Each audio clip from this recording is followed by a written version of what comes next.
Hey guys, Nina here, welcoming you to another reading from the Ladies of Horror Picture Prompt Monthly Challenge, hosted by Elaine Pascal on her channel, The Godmother of Horror. If you'd like to read along or read previously published pieces, please visit spreadingthewritersword.com or ladiesofhorror.com. In the meanwhile, enjoy the reading. Whatever Happened to Olivia by Kendra Smart. Porthos was a small countryside city that led the world in a new take on how to deal with criminal activities. Debates had been had for years about the studies into the death penalty and whether those truly mad, not psychotic, were unfit for the punishment befitting the crime committed. But if death was unfair, what was the answer? Some cried support in a hospitalized setting, while others lauded that answer to be too cushy a life for one able to commit such travesties. Regardless of how or why something happened, it still had the same end result for those left to mourn. But in Porthos, the question was, could a living punishment meet the crime? So their best minds came to an assembly and began to piece their proposal together, a way to make those who were deemed accepted by polite society to face punishment, but not competent enough to face death, to be held accountable.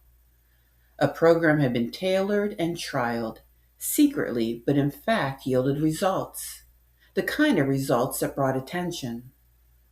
Porthos became the hub of innovation, and with that came scrutiny. But Olivia didn't care about any of the politics. She was running late, by over 15 minutes at this point. The loss of time had gotten far worse. Lunch bag packed with the best intentions, abandoned in the fridge. Her hair was an absolute mess, but nothing a good, reliable hair tie couldn't fix. At the very least, her clothes were clean. There were worse things that could be wrong. She grabbed her keys and badge as she raced out the door, only pausing to lock the door behind her.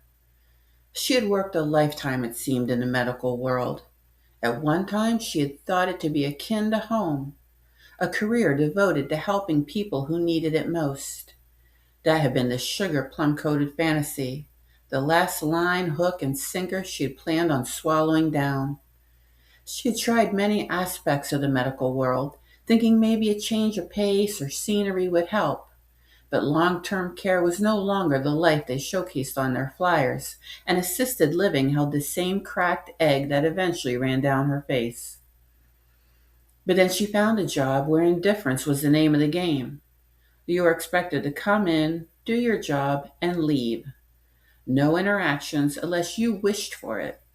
So working overnights for the Porthos prison was where Olivia made her home. They paid her well.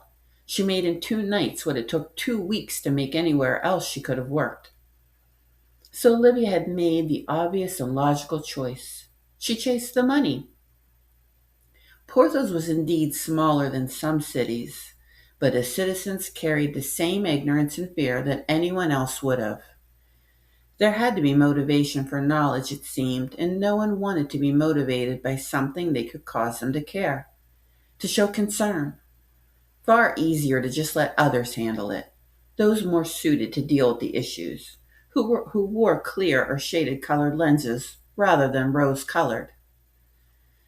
I could never do what you do. Your spirit is so strong, and your heart so big.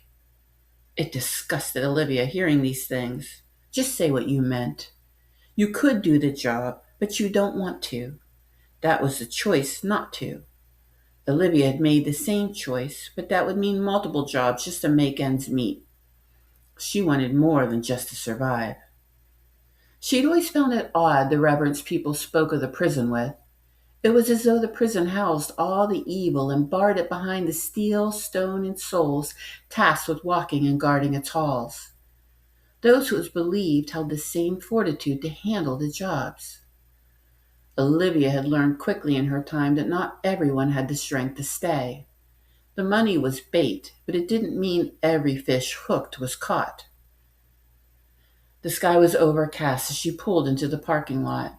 The clouds were beautiful, though, fluffy cotton ball puffs. She should have been paying better attention as she exited her vehicle. They grabbed her as her door shut. Her last sight before the black hood fell over her head and her eyes could find nothing to pinpoint on but darkness, and her breath immediately became like a moist swamp against the rough fabric. Olivia felt her hands restrained from the moment her brain finally kicked in and reacted to resist. Strong hands held on each side, and she heard the doors open as Olivia found her body being maneuvered into the vehicle. She found herself seated between two men in an enclosed moving vehicle before she could catch her breath. From the front of the car came a low and clipped male voice dripping with authority. Olivia Leanne Mills, you have been found guilty of breaking the law set forth by the city of Porthos in 2035. As of 2035, citizens of Porthos have been required to not only go through screenings of mental well-being, but are also to report any defect on their screenings. You have failed to submit these screenings. Olivia felt her mouth go dry. She'd been waiting on replies from the prison therapist to advise of what the next steps after testing were. She'd been told to think of the test as a game, but it's hard to gauge on winning or losing a game when you don't know the stakes. Olivia had always been taught to be honest. That had sealed her tomb. The program that Porthos had started was coined The Removed, and that was exactly what they delivered. The housing for this program was underground, each ward able to hold 25 rooms, complete with the bare necessities: a bed, sink, toilet, and 4 solid concrete walls with no windows. Circulating air came by a small round vent, and built into one wall was a tube system like that of a bank or pharmacy to aid in delivery to customers. But here the purpose was to provide sustenance. No human contact once the prisoner was introduced to their room. Olivia thought of that final sky view. Welcome, prisoner 4791.